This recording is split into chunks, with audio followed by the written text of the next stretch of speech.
Guys, আসসালামু আলাইকুম।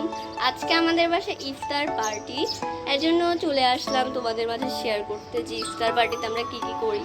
তাহলে চলো ব্লগটা শুরু করা যাক। যাই হোক গাইস, আমার হিজাব পরাটা কেমন হয়েছে তোমরা অবশ্যই কমেন্ট করে জানাই দিবা। এখানে সব ফলমূলগুলা বের করে রাখছিল আব্বু।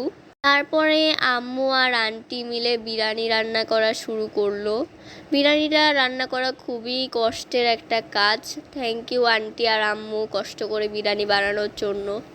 তারপরে এখানে বেগুনি, তারপর বড়া, পেঁয়াজি সবই বানানো হইতেছিল আস্তে ধীরে। এখানে বেগুনি বানানো হচ্ছে।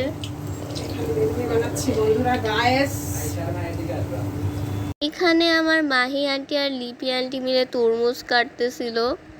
এরপর মাহি আন্টি একটু স্মাইল দিল। আমাদের সব ইফতার রেডি হয়ে গেছে গাইস। এই রুমে আমার আম্মু, তারপর আম্মু সব বান্ধবীরা সবাই মিলে বসছে। তার পাশের রুমেই বসছিলাম আমরা সবাই। এখানে আমাদের সব ইফতার আর শরবতগুলা খাটের সাইডে রাখা ছিল। আমার আজকের ব্লগ এতটুকুই ছিল গাইস। আল্লাহ হাফেজ।